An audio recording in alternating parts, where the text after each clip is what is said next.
Hello friends, നമസ്കാരം. നമ്മുടെ Kerala TV സീരിയലിലേക്ക് എല്ലാവർക്കും സ്വാഗതം. അങ്ങനെ നമ്മുടെ സുമിത്രയുടെ ജീവിതത്തിൽ ഇങ്ങനെ ഓരോ പ്രതിസന്ധികൾ വന്നിങ്ങനെ നിറഞ്ഞുകൊണ്ടേയിരിക്കുന്നു.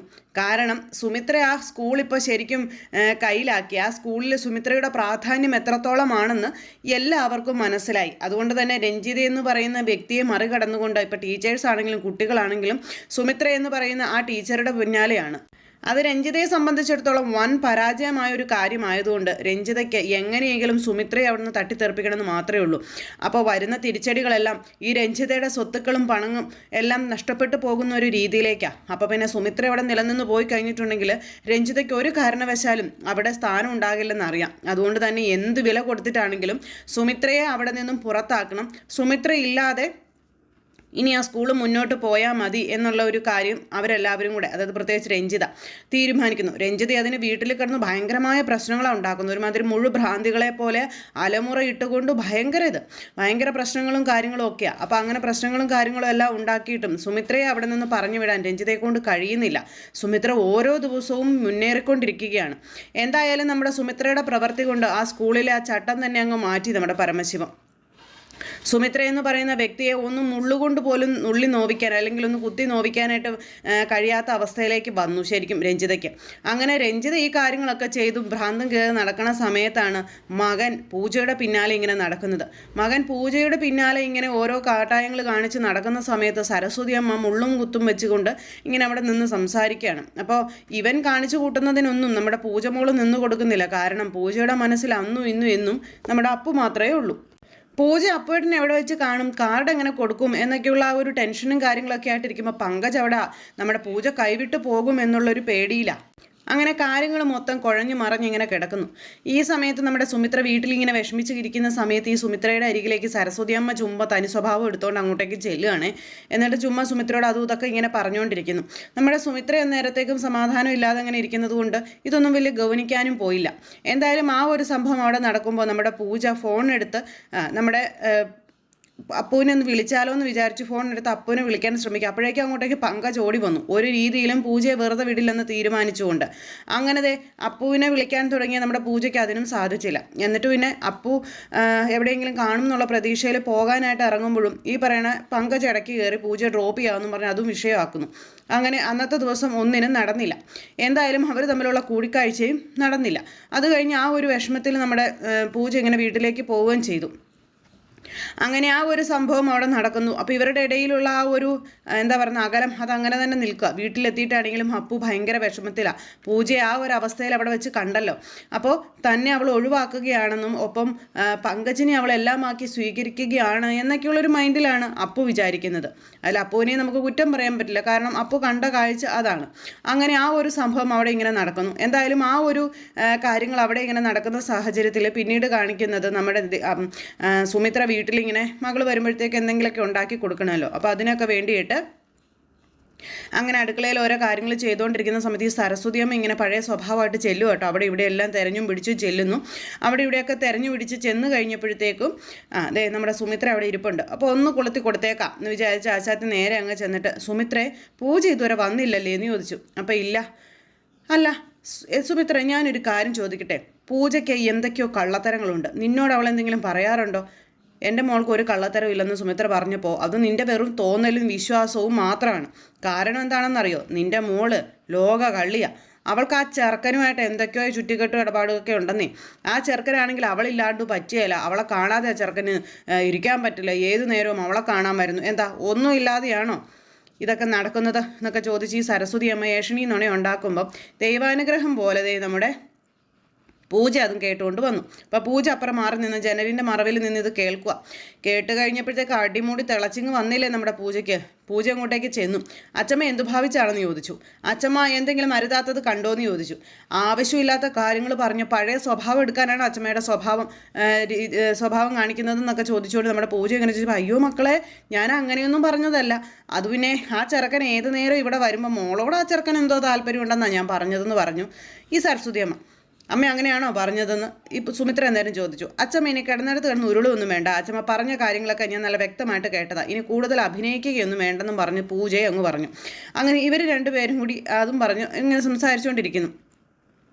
സരസ്വതി അമ്മയോട് അടങ്ങി ഒതുങ്ങി മര്യാദയ്ക്ക് ഇവിടെ കഴിയാമെന്നുണ്ടെങ്കിൽ കഴിഞ്ഞാൽ മതിയെന്നും പറഞ്ഞുകൊണ്ട് ഇങ്ങനെ ഇരിക്കുക. അത് കഴിഞ്ഞിട്ട് നമ്മുടെ പൂജ മുറിയിൽ പോയിട്ട് വന്ന് ഇങ്ങനെ ഇരിക്കുന്ന സമയത്ത് സരസ്വതി അമ്മ ഇങ്ങനെ ഇവരോട് അയ്യോ മക്കളെ ഞാൻ അങ്ങനെയൊന്നും പറഞ്ഞല്ല ഇങ്ങനെ പറഞ്ഞല്ല എന്നൊക്കെ പറഞ്ഞുകൊണ്ട് ക്ഷമയൊക്കെ പറഞ്ഞ് അങ്ങനെ നിൽക്കുന്നു. കാരണം കിടപ്പാടം പോയതാണേ, പിന്നെ കയറി കിടക്കാൻ ഒരു ഇടമില്ല. അപ്പോൾ അതുകൊണ്ട് പേടിച്ച് വരച്ചൊന്നും മിണ്ടുന്നില്ലെന്നും പറഞ്ഞ് അങ്ങ് പോയി. ഇത് കഴിഞ്ഞ് നമ്മുടെ സുമിത്ര പൂജയോട് ആ പൈസയുടെ കാര്യങ്ങൾ ചോദിച്ചു. അപ്പോൾ ഈ സരസ്വതി അടിച്ചു മാറ്റി വെച്ചിരിക്കുന്ന പൈസ ഉണ്ടല്ലോ, ആ പൈസയുടെ കാര്യങ്ങൾ ചോദിച്ചു. അപ്പോൾ ആവശ്യങ്ങൾക്ക് എടുക്കാനായിട്ട്. അപ്പോൾ പൂജ ചെന്നു ഇത് ഇങ്ങനെ എടുത്ത് നോക്കി, വെച്ചെടുത്ത സ്ഥലത്ത് നോക്കി കഴിഞ്ഞപ്പോഴേക്കും അവിടെ പൈസ ഇല്ല. പൂജ ഇവിടെ എല്ലാം നോക്കി, പക്ഷേ പൈസ എവിടെയൊന്നും ഇല്ല.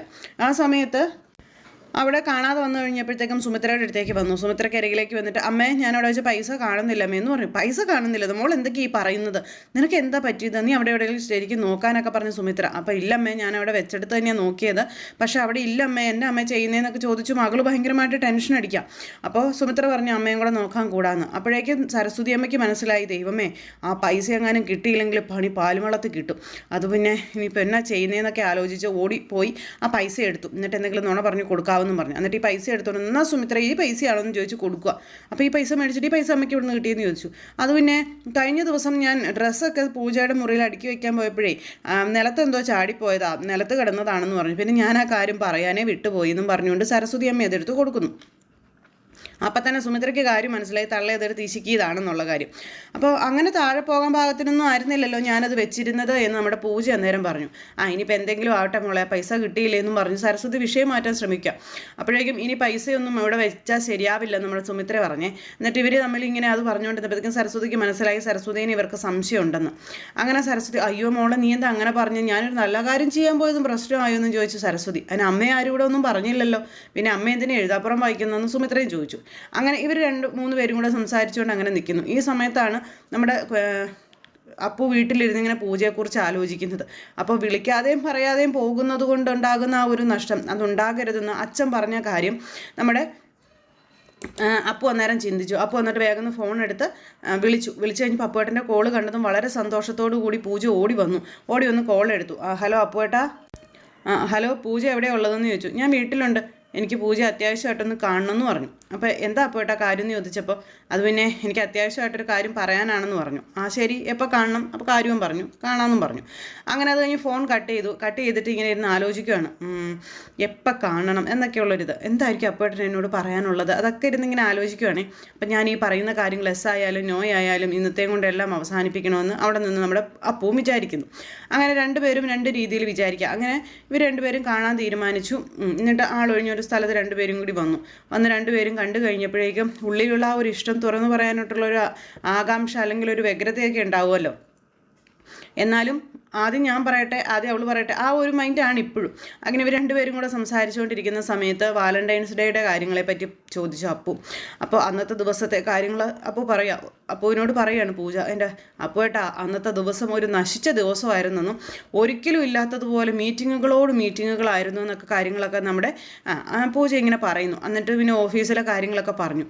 അപ്പോഴേക്കും ആ മനസ്സിലുണ്ടായിരുന്ന തെറ്റിദ്ധാരണ കുറച്ചൊക്കെ അപ്പുവിന് മാറി. അപ്പോൾ അതായിരുന്നല്ലേ കാര്യം, അപ്പം ഞാനാണ് ശരിക്കും അവളെ തെറ്റിദ്ധരിച്ചത് എന്നുള്ള കാര്യം മനസ്സിലാക്കിക്കൊണ്ട് നമ്മുടെ അപ്പു ഇങ്ങനെ അവിടെ നിൽക്കുന്നു. അത് കഴിഞ്ഞപ്പോഴത്തേക്കും ഇവർ തമ്മിൽ സംസാരിച്ചുകൊണ്ടിരിക്കുമ്പോൾ പെട്ടെന്ന് ഈ പങ്കജ്, ഇവരൊരു പാലത്തിന് മേളിൽ നിന്ന് സംസാരിക്കുന്നു. താഴെ പങ്കജ് വന്നിട്ട് പൂജയെ വിളിക്കുക, ഒരു രീതിയിലും ജീവിക്കാൻ സമ്മതിക്കാതെ. പങ്കജ് താഴെ വന്ന് പൂജയെ വിളിക്കുന്നു. ഇത് കണ്ടു കഴിഞ്ഞപ്പോഴത്തേക്ക് 2 പേരും ഇങ്ങനെ നോക്കുക. അപ്പോഴേക്കും പൂജ പറഞ്ഞു ഇയാളെ കൊണ്ട് ഒരു സമാധാനമില്ല, ശല്യമാണ് ശരിക്കും, ഇങ്ങനെ ഓരോന്ന് പറഞ്ഞുകൊണ്ട് പിന്നാലെ നടക്കും, മടുത്തു എന്നൊക്കെ പറഞ്ഞ് അങ്ങനെ ഈ പങ്കജിനെ കുറിച്ച് പറയുമ്പോഴേക്കും അപ്പുവിന് കറക്റ്റ് മനസ്സിലായി പൂജയ്ക്ക് പങ്കജിന് ഇഷ്ടമല്ല, അവൻ്റെ ഒരു കളിയും പൂജയുടെ അടുത്ത് നടക്കില്ലെന്ന്. അപ്പോഴാണ് പാവ അപ്പുവിന് ശ്വാസം ഒന്ന് നേരെ വീണത്. അങ്ങനെ അവരുടെ 2 പേരുടെയും ഇടയിലുള്ള ആ ഒരു ഇഷ്ടം അത് തകർക്കാൻ ഒരിക്കലും പങ്കജിന് കഴിയില്ല എന്ന് ഉറപ്പായി. അങ്ങനെ അവരിത് സംസാരിച്ചുകൊണ്ടിരിക്കുമ്പോഴേക്കും എന്നാൽ നീ പങ്കജിൻ്റെ കൂടെ പൊയ്ക്കോളാൻ പറഞ്ഞു. അപ്പോൾ അതെന്താ എന്നെ പങ്കജിൻ്റെ കൂടെ വിടാൻ വേണ്ടിയിട്ടാണോ അപ്പോഴേട്ടൻ വിളിച്ചു വരുത്തിയത്? അപ്പോഴേട്ടൻ എന്തൊക്കെയോ എന്നോട് പറയാനുണ്ടെന്ന് പറഞ്ഞിട്ട് ഒന്നും പറഞ്ഞില്ലല്ലോ, എന്താ പറയാനുള്ളത്? അത് പിന്നെ അത് വേറൊരിക്കലാവട്ടെ എന്ന് പറഞ്ഞു. വേറൊരിക്കലോ? എന്താ ഇപ്പം പറഞ്ഞാൽ എന്താ അപ്പോട്ടാ, എന്താണെങ്കിലും പറയാൻ പറഞ്ഞു. ഇപ്പം അത് പറഞ്ഞാലേ അതിൻ്റെ ഒരു ഫീല് കിട്ടില്ല, കാരണം ആ മാക്കാൻ അവിടെ വന്ന് നോക്കി നിൽക്കുകയല്ലേ, അതുകൊണ്ട് നീ പൊയ്ക്കോളാൻ പറഞ്ഞു. അപ്പോൾ ഫീല് കിട്ടുന്ന എന്തോ കാര്യമാണല്ലേ എന്ന് ചോദിച്ചപ്പോൾ കുറച്ചൊക്കെ എന്നും പറഞ്ഞുകൊണ്ട് നമ്മുടെ അപ്പു ഇങ്ങനെ പറയാം. അങ്ങനെ അവർ 2 പേരും കൂടെ സംസാരിച്ച് പങ്കജ് എന്ന് പറയുന്ന മാരണത്തിൻ്റെ കൂടെ പൂജ അങ്ങ് പോയി. അങ്ങനെ അത് കഴിഞ്ഞു. ഇതെല്ലാം കഴിഞ്ഞതിന് ശേഷം പിന്നീട് നാളുകൾക്ക് ശേഷം സ്വരമോളെ കാണാനായിട്ട് നമ്മുടെ സുമിത്രയുടെ മരുമകളെത്തി. അതായത് അനന്യ വന്നു കയറിയത് മോളെ എടുത്ത് പൊക്കി കുറേ ഉമ്മയൊക്കെ കൊടുത്ത്. അപ്പോൾ അമ്മയെ കണ്ട ആ ഒരു സന്തോഷം അത് പറഞ്ഞറിയിക്കാൻ പറ്റാത്തതാണ് സ്വരമോള് തുള്ളിച്ചാടുക സന്തോഷം കൊണ്ട്. അങ്ങനെ ആ ഒരു അമ്മ-മകൾ ബന്ധത്തിൻ്റെ ആ ഒരു ഇത്, പിന്നെ കൊച്ചു പരാതിയായി, പരിഭവമായി, കാര്യങ്ങളായി, പിന്നെ കൊച്ചിന് നിറച്ച് സമ്മാനങ്ങളൊക്കെ ആയിട്ടാണ് നമ്മുടെ അനന്യ എത്തിയിരിക്കുന്നത്. അങ്ങനെ ഇവർ തമ്മിലുള്ള ആ ഒരു സ്നേഹം, കരുതൽ, കാര്യങ്ങൾ ഇതെല്ലാം ഇങ്ങനെ സംഭവിച്ചുകൊണ്ടിരിക്കുന്നു. അപ്പോൾ ആ സംഭവങ്ങളും കാര്യങ്ങളും എല്ലാം അവിടെ നടക്കുന്ന സാഹചര്യത്തിൽ നമ്മുടെ പ്രേമയാണെന്നുണ്ടെങ്കിൽ കൊച്ചിനോട് അന്നേരവും ദേഷ്യപ്പെടലും കാര്യങ്ങളും ഒക്കെ. അപ്പോൾ ഈ അമ്മമ്മ എപ്പോഴും എന്നോട് ഇങ്ങനെ എപ്പോഴും ദേഷ്യപ്പെടും എന്നൊക്കെ പറഞ്ഞ് കൊച്ചു കാര്യങ്ങളെല്ലാം അനന്യയോട് പറയുവാണ്. അപ്പോൾ അനന്യ അതൊക്കെ ചോദ്യം ചെയ്യുന്നു. അതൊന്നും സമ്മതിക്കാതെ പ്രേമ വലിയ ആൾ കളിച്ചുകൊണ്ടൊക്കെ ഇങ്ങനെ നിൽക്കുന്നു. അങ്ങനെ ആ ഒരു കാര്യങ്ങൾ ഇങ്ങനെ നടക്കുകയാണ്. മരുമകൾ വന്നതോ ഇതൊന്നും സുമിത്ര അറിഞ്ഞില്ല. പക്ഷേ സ്കൂളിൽ ചെന്ന് കഴിഞ്ഞപ്പോൾ സ്വരമോള് പറഞ്ഞു, എൻ്റെ മമ്മി വന്നല്ലോ, മമ്മിയെ കൂട്ടി ഞാൻ ടീച്ചറമ്മയുടെ വീട്ടിൽ വരട്ടെ എന്നൊക്കെ ചോദിച്ചുകൊണ്ട് കൊച്ചിങ്ങനെ പറയുവാണേ. കൊച്ചത് പറഞ്ഞു കഴിഞ്ഞപ്പോഴത്തേക്ക് സുമിത്രയ്ക്ക് സന്തോഷമായി. മോൾക്ക് സന്തോഷമായില്ലേ, അമ്മ വന്നു കഴിഞ്ഞപ്പോൾ മോൾക്ക് സന്തോഷമായില്ലേ, മമ്മി വരാത്തതിൻ്റെ സങ്കടമായിരുന്നില്ലേ, ഇനിയിപ്പോൾ സ്വരമോൾ അടിച്ചു പൊളിക്കുമല്ലോ എന്നൊക്കെ പറഞ്ഞ് സുമിത്ര ഇങ്ങനെ ചേർത്ത് പിടിക്കുക. അപ്പോൾ അത് എൻ്റെ മമ്മി വന്നതിൻ്റെ സന്തോഷം എനിക്ക്, പക്ഷേ ഡാഡിയും കൂടെ ഉണ്ടായിരുന്നെങ്കിൽ എന്നൊക്കെ പറഞ്ഞ് അങ്ങനെയും പറഞ്ഞു. ഇപ്പം മമ്മി വന്നില്ലേ, അതുപോലെ കുറച്ച് ദിവസം കഴിയുമ്പോൾ ഡാഡിയും വരും, മോളുടെ സങ്കടമൊക്കെ മാറും കേട്ടോ എന്ന് പറഞ്ഞ് സുമിത്ര ഇങ്ങനെ സമാധാനിപ്പിക്കുകയാണ്. അപ്പോൾ അങ്ങനെ ഒരു സാഹചര്യം അവിടെ നടക്കുന്നു. ഇതെല്ലാം കഴിഞ്ഞതിന് ശേഷം സുമിത്രയെ കാണാനായിട്ട് സുമിത്രയുടെ മകൾ വരാനായിട്ട് ഒരുങ്ങുന്ന സമയത്ത് സുമിത്ര എന്ത് ചെയ്തു, ഒന്നും അറിയാത്തതുപോലെ തപ്പിത്തേടി ഈ ശീതളിൻ്റെ വീട്ടിലേക്ക് പോകണം. കാരണം ശീതളിൻ്റെ വീട് എവിടെയാണെന്നും വീട്ടിലെ സാഹചര്യങ്ങൾ എന്താണെന്നും ഒക്കെ അറിയണം. അതിന് വേണ്ടിയിട്ടാണ് നമ്മുടെ സുമിത്ര പോയത്. പക്ഷേ അമ്മ കയറി ചെന്നത് ശീതളിന് ഷോക്കായിപ്പോയി, ഒരു അടി കിട്ടിയതുപോലെ ആയിപ്പോയി. കാരണം മുന്നറിയിപ്പില്ലാതെ അമ്മ കയറി ചെന്ന് കഴിഞ്ഞപ്പോഴേ, അങ്ങനെ കയറി ചെന്ന് കഴിഞ്ഞപ്പം അമ്മ ഇങ്ങനെ ആകെ ഇതായിട്ട് അമ്മ അപ്പോൾ സന്തോഷത്തോടെ നിൽക്കുന്നു. അമ്മ എന്താ പറയാതെ വന്നതെന്നൊക്കെ ചോദിച്ചുകൊണ്ട് ഈ ഓർക്കാപ്പുറത്തുള്ളൊരു ഇതുണ്ടല്ലോ, അങ്ങനെ ശീതൾ ഇങ്ങനെ നിൽക്കുക. അപ്പോൾ എന്നും ഞാൻ മോളോട് വീടിൻ്റെ കാര്യങ്ങൾ ചോദിക്കും, മോൾ എന്നോടൊന്നും പറയാറില്ല എന്നൊക്കെ പറഞ്ഞ് സുമിത്ര ഇങ്ങനെ എന്നിട്ട് പറയണം. അതുകൊണ്ടാണ് ഞാനിങ്ങനെ മോളോട് പറയാതെ വീട് തേടി പിടിച്ച് വന്നത് തുടങ്ങിയ കാര്യങ്ങളൊക്കെ പറയുന്നു. എന്നിട്ട് ഇവരിരുന്ന് ഇങ്ങനെ സംസാരിച്ചുകൊണ്ടിരിക്കുക. പെട്ടെന്ന് തന്നെ നമ്മുടെ ശീതൾ സാരി എടുത്ത് ഇങ്ങനെ തോളത്തെ കൂടി ഇട്ടു. അങ്ങനെ ഇരുന്ന് വർത്തമാനം പറഞ്ഞുകൊണ്ടിരിക്കുന്നു. അമ്മയ്ക്ക് ചായയും കാര്യങ്ങളൊക്കെ മകൾ ഇട്ട് കൊടുത്തു. അമ്മയെ പറഞ്ഞു വിടാനുള്ള ധൃതിയാണ്, കാരണം കെട്ടിയാൻ വന്നു കഴിയുമ്പോൾ അടുത്ത അടി കിട്ടും, അത് വേറെ സത്യം. അങ്ങനെ സുമിത്ര ആ മകളുടെ വീട് തേടി പിടിച്ച് ചെല്ലുമ്പോൾ ആ ഒരിത് അങ്ങനെ ചെന്ന് അമ്മയും മോളും കൂടി ഇരുന്ന് ചായയൊക്കെ കുടിച്ചുകൊണ്ടിരിക്കുന്ന സാഹചര്യത്തിൽ സുമിത്ര ഇങ്ങനെ ചുമ്മാ നോക്കി കഴിഞ്ഞപ്പോഴത്തേക്കും ശീതളിൻ്റെ ഈ കഴുത്തിൻ്റെ ഈ ഒരു സൈഡിലായിട്ട് കുറേ പാട്. അപ്പോൾ സുമിത്ര വേഗം തന്നെ ഈ സാരി തുമ്പ് മാറ്റിയിട്ട് ചോദിച്ചു, ഇതെന്താ പറ്റിയതാ മോളേന്ന്. ഇതെന്താണെന്ന് ചോദിച്ചു. സുമിത്ര ഇങ്ങനെ നോക്കിക്കഴിഞ്ഞപ്പോൾ അതൊന്നും പറ്റിയില്ലമ്മ, എൻ്റെ തന്നെ നഖം കൊണ്ടതാണെന്ന് പറഞ്ഞു. നിൻ്റെ തന്നെ നഖം കൊള്ളുകയെ, എന്താ നീ കാണിക്കുന്നത്, എന്താ നീ പറയുന്നത്, നീ എന്താ അമ്മയോട് മറിക്കുന്നത്, നിനക്ക് എന്താ പറ്റിയത്. സുമിത്ര ഇങ്ങനെ ഓരോന്ന് ചോദിക്കുമ്പോഴും മോളൊന്നും പറയുന്നില്ല. കാരണം മോൾക്ക് പേടിയാണ് അമ്മയോട് പറയാനായിട്ട്, എന്ത് വരുമെന്നുള്ള കാര്യം മോൾക്ക് അറിയില്ലല്ലോ, അതുകൊണ്ട് പേടി. അപ്പോൾ മോളോട് കയ്യെ കാലെ പിടിച്ച് സുമിത്ര ചോദിച്ചു. പക്ഷേ ശീതൾ പറഞ്ഞില്ല. പക്ഷേ എത്രയൊക്കെ ഒളിപ്പിച്ച് വെച്ചാലും സുമിത്ര ആ സത്യം കണ്ടെത്തുക തന്നെ ചെയ്യും. സ്വന്തം മകളെ കൊല്ലാക്കൊല ചെയ്യുന്നത് ആരായിരുന്നാലും അവരെ നമ്മുടെ സുമിത്ര എടുത്തിട്ട് ശരിയാക്കും. അവരുടെ അവസാനം കണ്ടവരും ഉണ്ടാകില്ല. എന്തായാലും അങ്ങനെയൊക്കെയുള്ളൊരു സൂപ്പർ ഹിറ്റ് വിശേഷങ്ങളൊക്കെ ആയിട്ടാണ് അടുത്ത ആഴ്ചത്തെ കഥ വരുന്നത്. അപ്പോൾ ആരും തന്നെ മിസ് ചെയ്ത് കളയരുത്. എല്ലാവരും കാണണം. എല്ലാവരുടെയും സപ്പോർട്ടിനും സ്നേഹത്തിനും ഒത്തിരി നന്ദി അറിയിക്കുന്നു. സൂപ്പർ ഹിറ്റ് കഥയുമായി കാണുന്നത് വരെ എല്ലാവർക്കും നന്ദി. അതോടൊപ്പം നമ്മുടെ ചാനൽ ആദ്യമായിട്ട് കാണുന്നവരുണ്ടെങ്കിൽ ഒന്ന് സബ്സ്ക്രൈബ് ചെയ്യണം കേട്ടോ. തൊട്ടടുത്ത് കാണുന്ന ബെൽബട്ടൺ അമർത്തി കഴിഞ്ഞിട്ടുണ്ടെങ്കിൽ ഞാനിടുന്ന വീഡിയോസ് എളുപ്പത്തിൽ കാണാൻ സാധിക്കുന്നതായിരിക്കും. അപ്പോൾ ഒരിക്കൽ കൂടി എല്ലാവരോടും ഹൃദയത്തിൻ്റെ ഭാഷയിൽ ഒത്തിരി നന്ദി അറിയിച്ചുകൊണ്ട് നിർത്തുന്നു. അടുത്ത ആഴ്ചയിൽ ഇടിവെട്ട് എപ്പിസോഡുമായിട്ട് കാണാം. അപ്പോൾ എല്ലാവർക്കും നന്ദി.